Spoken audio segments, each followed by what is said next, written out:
All right, so good morning, everyone. So today we have four talks, two of which will be online and the other two in person. So let's see if we can get that message out of the way. So first up, we have Jamie Dean, and he'll be discussing a phase 1 study of a novel glioblastoma radiation therapy schedule, exploiting cell state plasticity. Hi there. Can you hear me okay? Yes, we can. Perfect. Great. Well, thank you very much for the organizers for the invitation to speak, and really sorry I can't be there in person. It's especially a shame seeing a few familiar faces I haven't had the chance to chat to being remote. So yeah, apologies for that, and a shout out to my radiation buddies like Heiko in the room.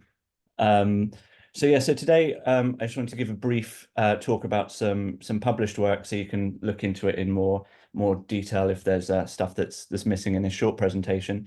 And it's really just to give an example of a relatively simple approach to when mathematical modeling's been used to try and optimize a treatment administration schedule and translate it into an early phase clinical trial. Okay, but before going into that, I just wanted to introduce my lab. So we're based at UCL in London, and we work on computational radiation biology. A few of the members of the team are here on the call throughout the meeting as well, Peter and Arwa. But basically, we're using various kind of mathematical and computational modeling approaches to try and address several different questions. First is trying to understand mechanisms of radiotherapy response and resistance in order to identify novel combination therapies involving radiation. Secondly, we do work on optimizing treatment administration schedules, again, for radiotherapy or drug radiation combinations. And thirdly, we're trying to come up with approaches to better personalize radiotherapy, either to enhance the efficacy of treatment or reduce side effects. So please drop me a message if any of that stuff sounds interesting and you want to discuss any of it in more detail. But for today's talk, I wanted to just give a little bit of history and context to the study. So this all began quite a long time ago now in work led by Francisca Mijo and Eric Holland's labs, where they set out to ask the question, what's the best way to administer radiotherapy to glioblastoma? As we've heard already, glioblastoma is a very aggressive primary brain tumor, which is incurable. And currently radiotherapy is one of the standard of care treatments. The radiotherapy is split up into a number of different doses or fractions, where you have one dose of radiation given each day on weekdays over the course of several weeks. And as I'm sure everyone in the room or online will appreciate, is that the tumor is going to change dynamically throughout the course of treatment. However, the current way of giving therapy is pretty static, so the therapy doesn't change over time as the tumor does. So perhaps there's a way to exploit knowledge of the biology of the treatment response dynamics to design a better way of administering the radiotherapy. So as an attempt to try to do this, Francisca's lab about a decade or so ago developed a simple ordinary differential equation based model where they assume the tumor is made up of two different cell populations, a stem-like radiotherapy resistant population and a differentiated sensitive population. And following a dose of radiation, cells can either die or they survive and go on to proliferate again after a period of arrest. And these two cell populations are coupled via a differentiation process and also de-differentiation. And so they fit this ODE model to some data, or some of it was fit to some data. Others, they kind of had an intelligent guess at parameter values based on literature, and they did an iterative process of fitting model to data, running new experiments, updating the model parameters to be able to explain all of the data. And the key thing they found in their study was that this de-differentiation process seem to have a time dependence to it, and specifically giving a subsequent doses of radiation with a 3 to 4 hour gap in between them seem to increase the rate of dedifferentiation, at least according to their modeling. And so here's some example model simulations. So this is looking at the size of the tumor over time according to that model. So in red, you can see a standard radiotherapy schedule. So this is giving 1 dose of radiation a day for a total of 10 gray of radiation, so 2 gray per day. And this was designed to be a kind of standard schedule for mice. In blue, you can see a single 10 gray dose.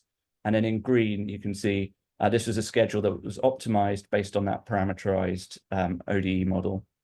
And then in gray is a scrambled control. So this is a schedule which was designed to kind of look as random as the optimal schedule, but not predicted to do much better than the standard schedule.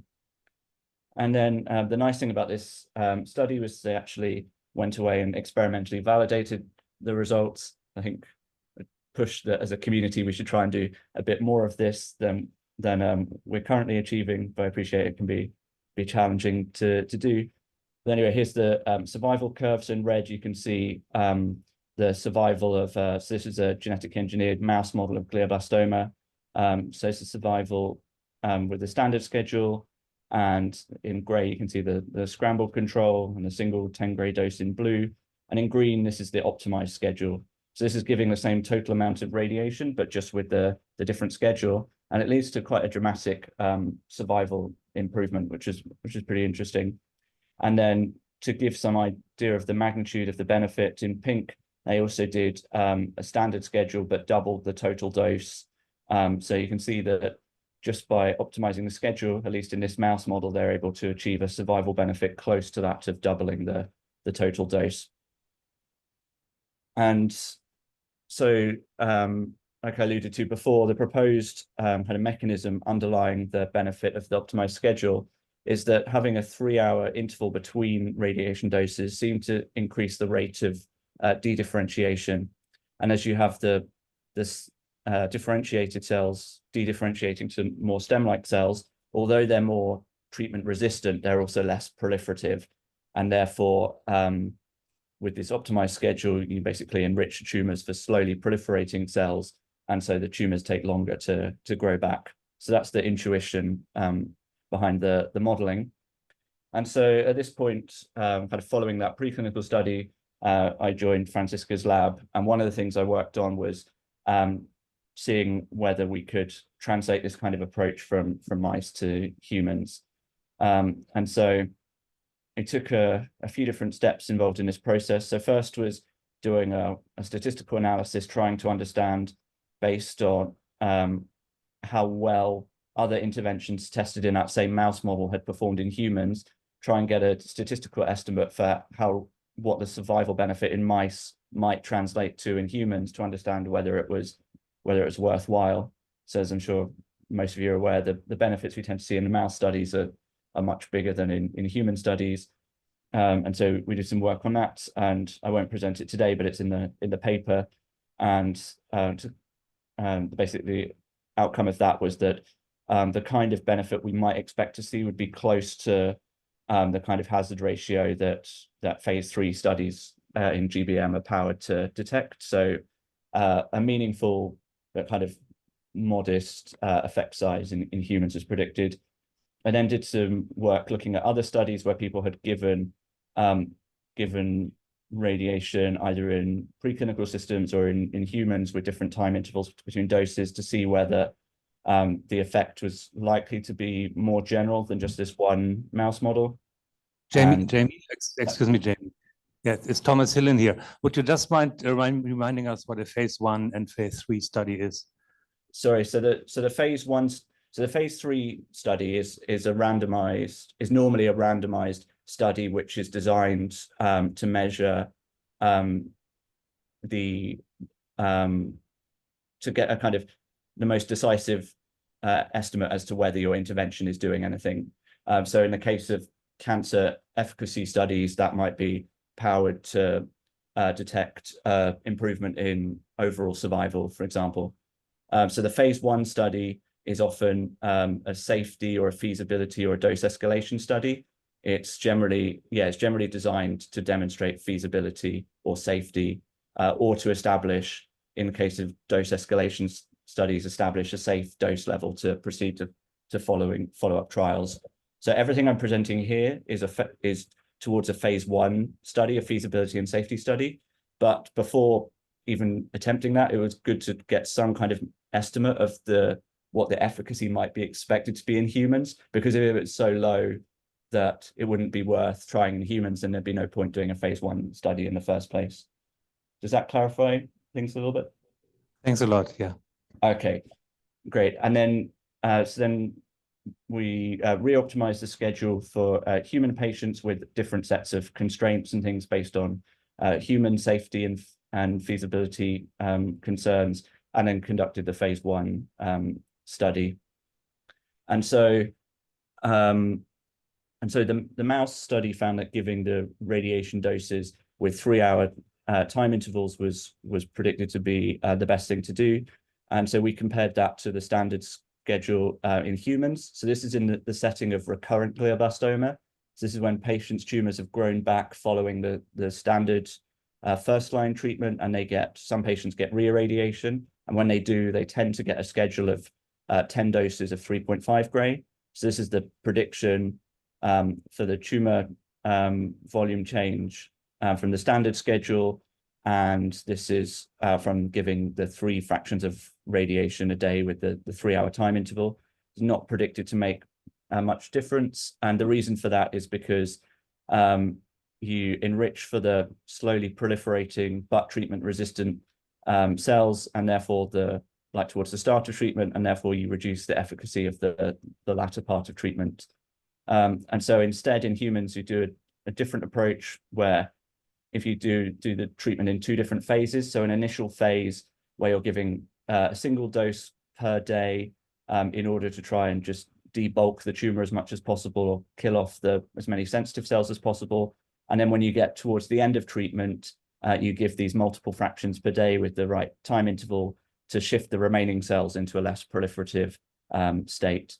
And so the best you could do is basically 1 week of each phase. But because giving the 3 fractions a day is less convenient for patients and departments, we also looked at whether you could reduce the number of days you're doing that for with minimal predicted difference in the efficacy. And we found that you could just do 3 days, at least according to the model. And so for kind of practicality reasons, we decided to go with that.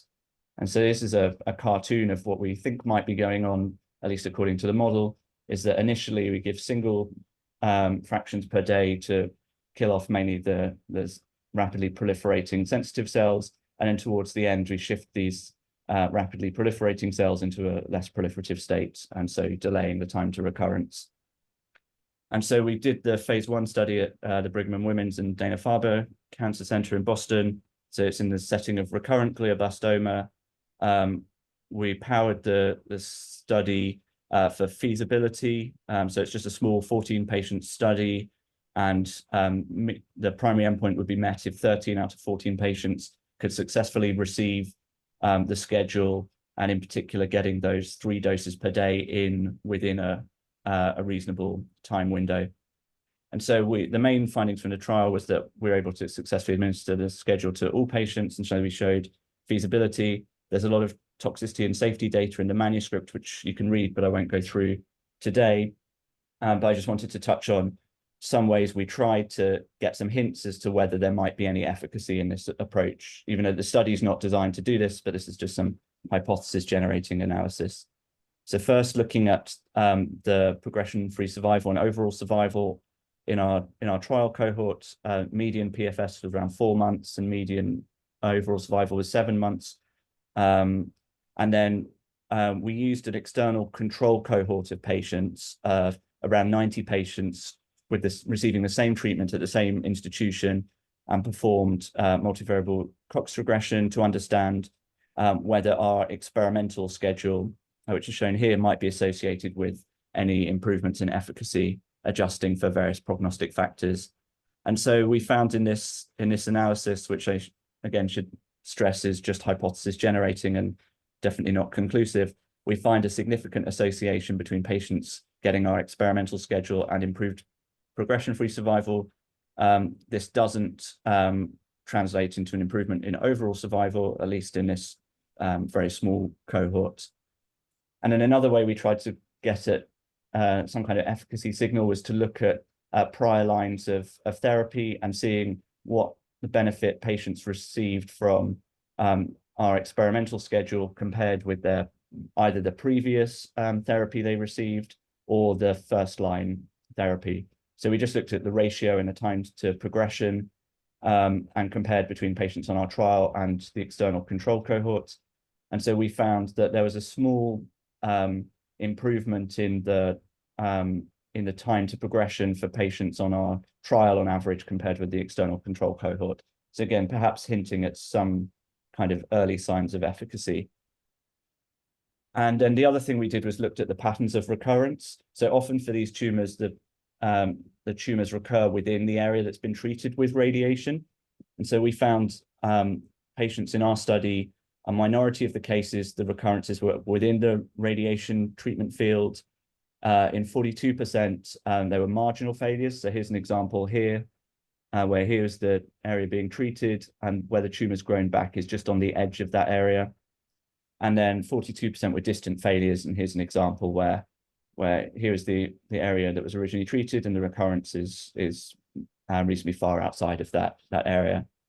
And again, we looked at the effect of the recurrence pattern by combining these patients with our external control cohort and found a significant difference in the increased odds of having a distant or marginal recurrence compared with patients who get the standard radiotherapy schedule. So again, this might hint at potentially improved local disease control, or alternatively, perhaps if the schedule's doing anything at all, maybe it's just making the tumor cells more invasive, and that could account for the difference in the recurrence pattern if there is indeed one. And so, yeah, I just wanted to end by saying, hopefully I don't have to convince too many people in this room that by quantitatively characterizing tumor biology using mathematical modeling, we can potentially reveal better ways of administering our treatments. And I'd stress that a reasonable amount of work has to go in beyond the modeling in order to try and translate these kind of approaches in the best way possible. And just should say that there's a lot more of the biology of this to understand, I think. So some people in my lab are now working on digging down in much more details to the molecular mechanisms governing the dynamic response to radiotherapy and resistance in order to try and develop these strategies further, understand which patients might benefit or whether we need to make any other changes in going from mice to humans. And so I'd like to thank the people involved in the trial, together with my current team and funders. And just to end by saying that at UCL recently, we've launched a big computational cancer initiative. And so as part of that, we are hosting visiting researchers, and we have a new computational cancer PhD program coming soon. So if anyone's interested in interacting with us or spending any time in London or has any good students looking for PhDs, please get in touch and we can discuss further. So thanks a lot for your attention, and hopefully I haven't run over too much.